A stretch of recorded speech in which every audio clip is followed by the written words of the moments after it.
Estamos iniciando nossa terceira aula, tá?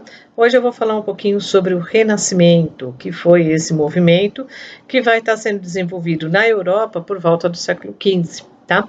Então, assim, na aula anterior eu falei um pouquinho sobre o humanismo e hoje eu vou falar sobre o Renascimento. Assim como o humanismo, o berço do Renascimento também foi a Itália.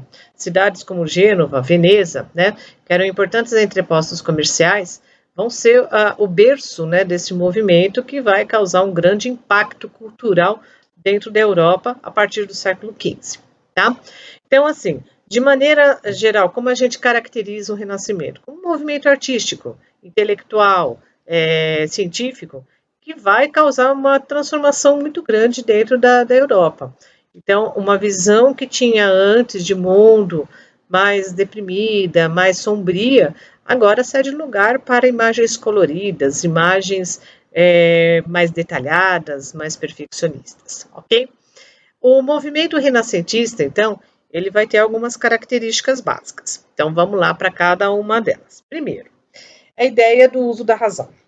Então, o homem ele passa a usar a razão, que é a sua capacidade de questionar, de criticar, de verificar o mundo com um outro olhar, tá? Então, ele começa a tentar explicar as coisas a partir da razão, de ideias racionais, né? Tá relampeando. Por que está relampeando? São deuses jogando a sua ira sobre a Terra? Não, né? Os relâmpagos, eles têm uma explicação científica de acontecer, tá? E assim, tudo que acontece na natureza, tudo que acontece com o ser humano, problemas de saúde, enfim, né? Então, o uso da razão é a primeira das grandes características desse movimento chamado Renascimento. A segunda característica é o humanismo que eu falei na aula anterior, tá? Então, a valorização do ser humano e de todas as suas contribuições. A terceira característica é a valorização da arte clássica. Aí vem a questão, né? A arte clássica, que arte que é essa? Então, na verdade, o movimento chamado Renascimento tem esse nome por causa desta característica em específico. Como assim?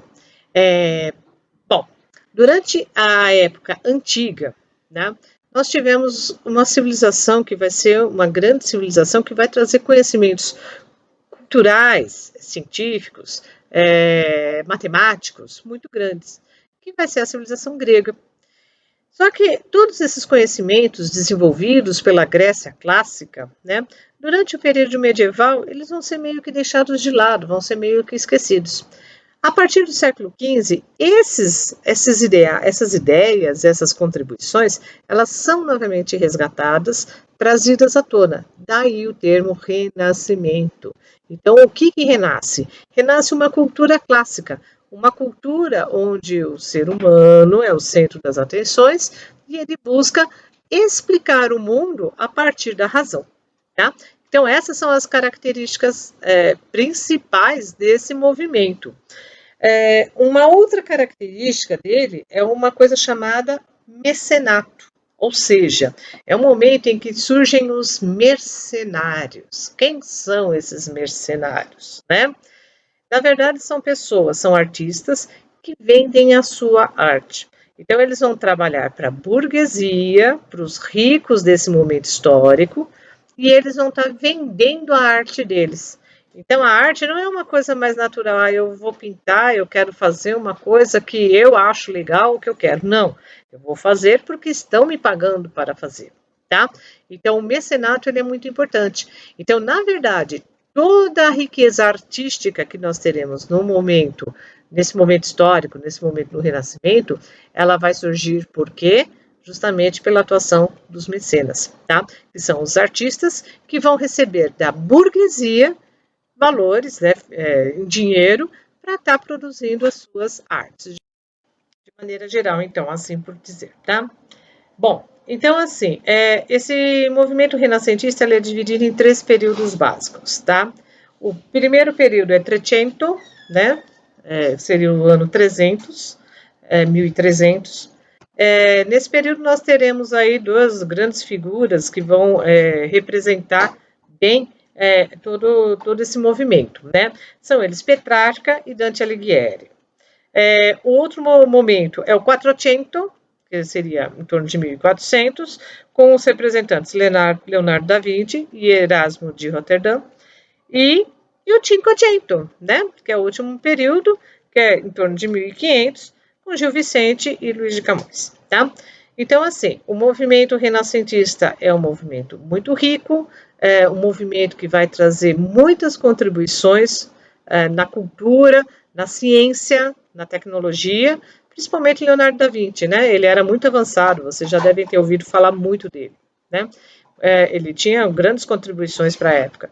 Então, assim, o mundo ele passa a ser visto com outro olhar. Até a ideia de Terra, né? Não mais ser o centro do universo, começa a surgir, né? Uma nova visão.